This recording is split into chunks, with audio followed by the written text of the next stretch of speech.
Hello everyone, আজকে আমি ইতিহাসের দ্বিতীয় অধ্যায়ের একটা ছোট্ট আবার টপিক নিয়ে তোমাদের সামনে এসে গেছি। দেখো, এই টপিকটা করলে পরে আজকে আমি পরপর দুটো তিনটে টপিক করাবো। আজকে আমি তোমাদের এই দ্বিতীয় অধ্যায়টা পুরোপুরি শেষ করে দেবো, তোমরা ভালো করে সবাই দেখে নেবে। দেখো যে আজকের টপিকটা খুব ভালো করে দেখার চেষ্টা করো। যে চ্যাপ্টারের নাম হচ্ছে সংস্কার বৈশিষ্ট্য পর্যালোচনা, এবং টপিকটা যেটা রানিং চলছিল আমাদের সেটা হচ্ছে 19 শতকের বাংলার সমাজ সংস্কার। এবার দেখো আমাদের এই 19 শতকে বাংলার যে সমাজ সংস্কার আছে তার একটা ছোট্ট টপিক হচ্ছে যে নব্যবঙ্গ গোষ্ঠীর উদ্যোগ।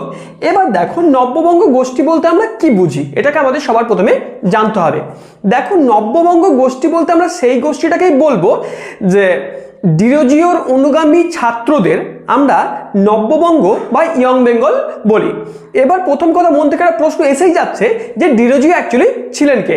এবার দেখো যিনি ডিরোজিও তার পুরো নাম হচ্ছে হেনরি লুই ভিভিয়ান ডিরোজিও। তোমাদের একটা শর্ট প্রশ্ন আসতে পারে যে ডিরোজিওর পুরো নাম কি। ডিরোজিওর পুরো নামটা হচ্ছে হেনরি লুই ভিভিয়ান ডিরোজিও।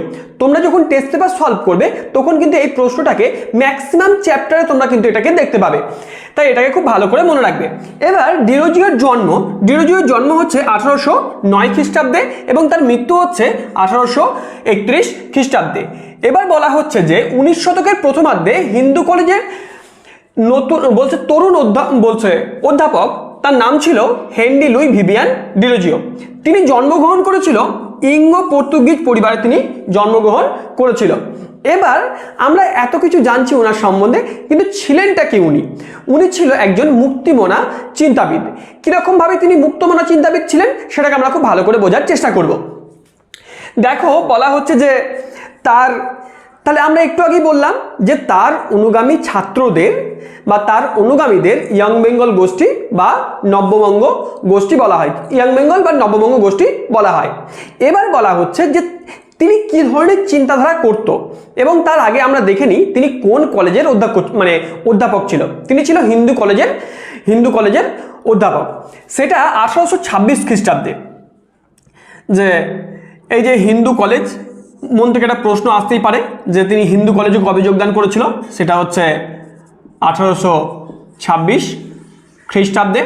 কত বছর বয়সে তিনি এই অধ্যাপক পদে যোগদান করেন? সেটা হচ্ছে মাত্র 17 বছর বয়সে। মাত্র 17 বছর বয়সে তিনি হিন্দু কলেজের অধ্যাপক হিসেবে যোগদান করেন, এবং তিনি যোগদান করার পরে তার ছাত্রদের কাছে কিন্তু অনেক জনপ্রিয়তা অর্জন করেছিল। কিভাবে তিনি জনপ্রিয়তা অর্জন করেছিল? তিনি বিভিন্ন সমাজের কুসংস্কারের বিরোধী ছিলেন।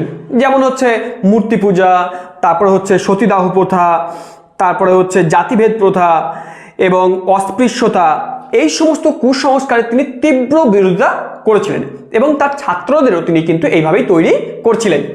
এবার সেই জন্য তিনি এই সমস্ত চিন্তাগুলো যাদের থেকে পেয়েছিলেন, যে সমস্ত থিঙ্কারদের থেকে পেয়েছিলেন, তাদের মধ্যে একজন হচ্ছে Locke, Hume, Tom Paine, Rousseau, Voltaire, এই সমস্ত দার্শনিকদের কাছ থেকে তিনি এই ধরনের মুক্ত চিন্তার অধিকারী তিনি হতে পেরেছিলেন। তাদের দর্শনটাকে তিনি খুব ভালোভাবে উপলব্ধি করেছিলেন এবং তাদের লেখা পড়ে তাদের প্রতি খুব অনুপ্রাণিত হয়েছিলেন, এবং তিনিও চেয়েছিলেন তার ছাত্ররাও যেন ওই সমস্ত দার্শনিকদের প্রতি অনেকটা উদার হয়ে তাদের লেখালেখিগুলো পড়ে এবং তাদের চিন্তায় যদি খুব ভালো করে চিন্তা করতে পারে তাদের দৃষ্টিভঙ্গি দিয়ে, তাহলে সমাজটাকে পরিবর্তন করা তাদের পক্ষে কিন্তু অনেকটাই সম্ভব হবে। এই জন্য তিনি লক, রুশো, হিউম, এই সমস্ত দার্শনিকদের চিন্তাধারা দ্বারা উনি অতিরিক্তভাবে প্রভাবিত হয়েছিলেন। এবার দেখো তিনি আমাদের ভারতবর্ষের ক্ষেত্রে তিনি কিন্তু ইঙ্গো পর্তুগিজ পরিবারে জন্মগ্রহণ করার সত্ত্বেও তিনি কিন্তু আদতেও নিজেকে একজন ভারতীয় হিসাবেই তিনি পরিচয় দিতে পছন্দ করতেন। এবং একটা লেখা, তাই সেই লেখাটা হচ্ছে ফকির অব জঙ্গিরা। এই কাব্যগ্রন্থে তিনি স্বদেশ প্রেমের পরিচয় তিনি দিয়েছিল।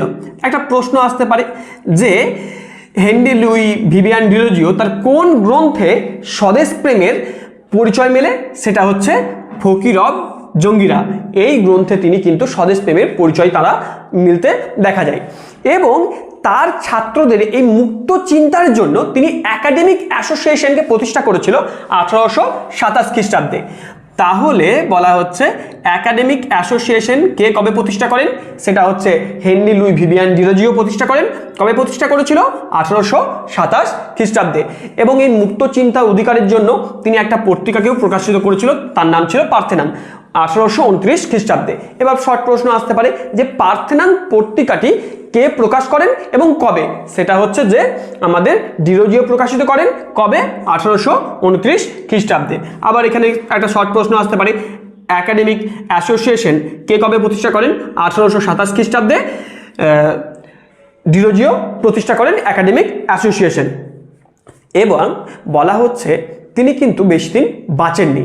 তার এই মুক্ত চিন্তার জন্য তিনি কীরকমভাবে তিনি চিন্তাধারাগুলো করতো বলছে, নববঙ্গ গোষ্ঠী শীঘ্রই রক্ষণশীল হিন্দু সমাজের বিরুদ্ধে প্রতিবাদ মুখর হয় এবং তারা নিষিদ্ধ মাংস খেয়ে উপবীত ছিঁড়ে হিন্দুদের রক্ষণশীলতার প্রতিবাদ করেন এবং নববঙ্গদের এরূপ উগ্র কার্যকলাপের ফলে অভিভাবকরা তাদের সন্তানদের হিন্দু কলেজ থেকে ছাড়িয়ে অন্যত্র নিয়ে যেতে বাধ্য হয়। তাদের এই মুক্ত চিন্তার জন্য, মানে ডিরোজিওর তো মুক্ত চিন্তার জন্য ছাত্ররা এত বেশি অনুপ্রাণিত হয়ে যাচ্ছিল যে ছাত্ররা ডিরোজিও যা বলতো সেটাই করত এবং নিষিদ্ধ মাংস তারা ভক্ষণ করত।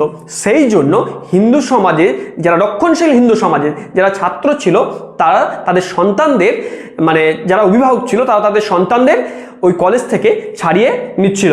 ফলে কর্তৃপক্ষ ডিরোজিওকে কলেজ থেকে বিতাড়িত করেন। এরপরে কিছুদিন পরেই তিনি জ্বরে আক্রান্ত হন এবং 1831 খ্রিস্টাব্দে মাত্র 23 বছর বয়সে মারা গেছিল। এবং প্রশ্ন আসতে পারে মানে ডিরোজিও কবে জন্মগ্রহণ করেছিল? আমরা দেখলাম যে 1809 খ্রিস্টাব্দে জন্মগ্রহণ করেছিল। মারা গেছে কবে? 1831 খ্রিস্টাব্দে। এবং তিনি কিভাবে মারা যান? তিনি কলেজ থেকে বিতাড়িত হওয়ার পরে তিনি কালাজ্বরে আক্রান্ত হন এবং মাত্র 23 বছর বয়সে তিনি মারা যান। এবং কিন্তু ডিরোজিওর মৃত্যুর সঙ্গে সঙ্গে তার সংস্কারের আদর্শ হারিয়ে যায়নি। তার মৃত্যুর পর তার অনুগামী নববঙ্গ নামে পরিচিত ছাত্রদল এই সংস্কার আন্দোলনের আদর্শকে এগিয়ে নিয়ে যান। এদের মধ্যে উল্লেখযোগ্য ছিলেন রামগোপাল ঘোষ, রামতনু লাহিড়ী, কৃষ্ণমোহন বন্দ্যোপাধ্যায়, রসিক কৃষ্ণ মল্লিক, প্যারীচাঁদ মিত্র। এই সমস্ত ব্যক্তিরা কিন্তু তার অনুগামী ছাত্র ছিলেন এবং তারা তাদের কার্যকলাপকে অনেকটা এগিয়ে নিয়ে যাচ্ছিলেন। এবং নববঙ্গ গোষ্ঠীর বিরুদ্ধে বলা হচ্ছে যে তাদের বিভিন্ন রকম কার্যকলাপ ছিল, সেই কার্যকলাপগুলোকে নিয়ে আলোচনা করব। বলছে নববঙ্গ গোষ্ঠী দলের হচ্ছে কাজকর্মের গুরুত্ব নিয়ে বিভিন্ন মতপার্থক্য আছে। কেউ কেউ সমালোচনা করে উচ্চ শৃঙ্খল বা কালা পাহাড় বলে অভিহিত করেছিল। তাহলে একটা প্রশ্ন আসতে পারে যে উচ্ছৃঙ্খল ও কালা পাহাড় কাদের অভিহিত করা হচ্ছে? নববঙ্গ গোষ্ঠীর ছাত্রদের এবং হচ্ছে আমাদের ডিরোজিওকে এটা বলে অভিহিত করা হয়েছিল। এবং বিভিন্ন সময় বলা হচ্ছে কেউ কেউ একে এক প্রজন্মেই তাদের সব শেষ, মানে ডিরোজিওর পরে আর কেউ সেরকমভাবে এই আন্দোলনটাকে তারা যে যেভাবে মুক্ত চিন্তা করতো সেই চিন্তাটাকে যে এগিয়ে নিয়ে যাবে এরকমভাবে এক প্রজন্মেই এটা শেষ হয়ে গেছিলো। সেই জন্য অনেকে এটাকে সমালোচনা করে এরকম একটা বলেছিল যে তাদের পিতা বা সন্তান সন্ততি নেই। এবং অমলেশ ত্রিপাঠী, তারপরে ডক্টর সুমিত সরকার প্রমুখ ঐতিহাসিক নববঙ্গ গোষ্ঠী আন্দোলনের প্রশংসা করেননি। এভাবেই তিনি বিভিন্ন রকম কৃষক আন্দোলনের সঙ্গে যোগদান করেনি। সমাজের অন্যান্য সমস্যাকে তারা বেশি করে দেখেননি। কারণ তুমি দেখো এই যে বিভিন্নজন যারা সমালোচনা করেছে খুব ভালো কথা, কিন্তু আমার মনে হয়, আমার ব্যক্তিগত ওপিনিয়ন, তিনি বেঁচে ছিলেন তো মাত্র 23টা বছর এবং তিনি 1826 খ্রিস্টাব্দে যখন তিনি কলেজে জয়েন করেন এবং এদিকে ধরো 4 বছর আর হচ্ছে 5-6 বছর তিনি কলেজে অধ্যাপনা করেছিলেন। এর মধ্যে যে সংস্কারটা করেছিল তার মধ্যেই হচ্ছে রক্ষণশীল হিন্দু সমাজের অনেকটা গায়ে লেগে গেছিল। তিনি সতীদাহ প্রথার মতো একটা বর্বর প্রথাকে তিনি এটাকে মুছে ফেলতে চেয়েছিল। তো এই সমস্ত জিনিসগুলো যখন সমাজের মধ্যে কুসংস্কারগুলোকে দূর করার চেষ্টা করছিল নববঙ্গ গোষ্ঠী, অনেকের খারাপ লেগেছিল। এরপরেও অনেকে সমালোচনা করেছে, কিন্তু সেই সমালোচনাটা অতটাও গুরুত্বপূর্ণ নয়। এবং তোমাদের যে সমস্ত প্রশ্নগুলো আমি এতক্ষণ ধরে বললাম এই সমস্ত প্রশ্নগুলোই কিন্তু পরীক্ষায় আসবে, শর্ট প্রশ্ন। এবং বড় প্রশ্ন কি আসবে আমি সেগুলো সাজেশনের মধ্যে দেবো এবং সাজেশনের প্রত্যেকটা প্রশ্ন নিয়ে আলাদাভাবে আমি আলোচনা করব। তোমরা কিন্তু খুব ভালো করে সেই প্রশ্নগুলোকে ভালো করে দেখে নেবে। এবার আমরা আরেকটা টপিক নিয়ে আসছি, সেটা হচ্ছে বিধবা বিবাহ আন্দোলন। সেটা হচ্ছে বিধবা বিবাহ আন্দোলন। এবার এই বিধবা বিবাহ আন্দোলন জিনিসটা কি? এটাও একটা কুসংস্কারের মতো ছিল। দেখো আমাদের বলা হচ্ছে যে হিন্দু সমাজের বাল্যবিবাহের মতো কুপ্রথা প্রচলিত থাকায় বলা হচ্ছে যে অসংখ্য নারীকে অল্প বয়সেই বিধবা হতে হয়েছিল। তাহলে একটা সময় ছিল, শুধু একটা সময় না, ধরো 19 শতকের আগেও যে সময়টা ছিল আমাদের হিন্দু নারীদের খুব অল্প বয়সে অনেক মানে বয়স্ক লোকের সঙ্গে বিবাহ হতো, এবং বলা হচ্ছে সেই লোকটা যখন মারা যেত এবং ধরো কারোর বয়স হচ্ছে 60 বছর বয়স এবং তার সঙ্গে যার বিবাহ হয়েছে তার বয়স হচ্ছে মাত্র 15 বছর বয়স, তাহলে বয়সের ডিফারেন্স অনেক। ধরো এই লোকটা কোনো কারণবশত মারা গেলেন এবং তখন তিনি এই যে মহিলাটা আছেন তিনি কিন্তু বিধবা হয়ে গেলেন মাত্র, তাহলে 15-16 বছর বয়সে যখন তিনি বিধবা হলেন, আজীবনকাল তাকে সাদা থান পরে এবং হচ্ছে একদম নিরামিষ সেদ্ধ খাবার খেয়ে তাদেরকে অতিবাহিত করতে হতো। তাহলে পুরুষদের এগেনস্টে কোনো রকম নিয়ম ছিল না, কিন্তু নারী সমাজের মধ্যে প্রচুর রকম নিয়ম থাকায় এটা কিন্তু সমাজের একটা সবচেয়ে কুসংস্কার বলে মানা হচ্ছে।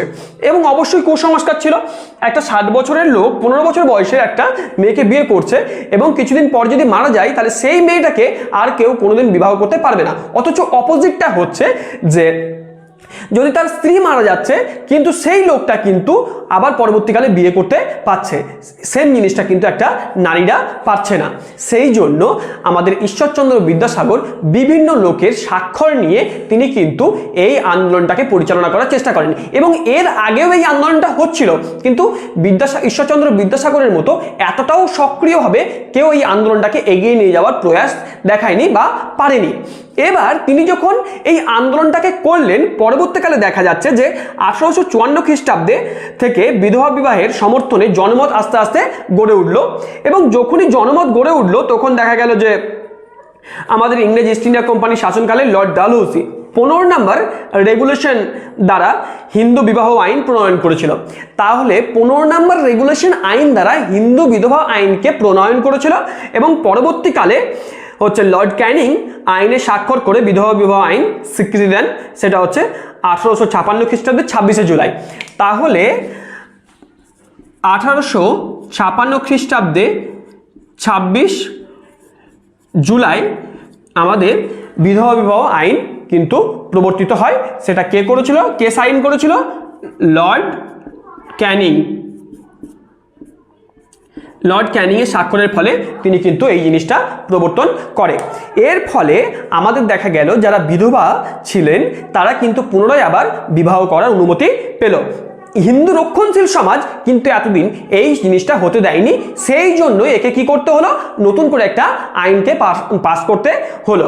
এবং প্রথমে যার বিবাহ হয়েছিল 7ই ডিসেম্বর বিদ্যাসাগরের উদ্যোগে, বলছে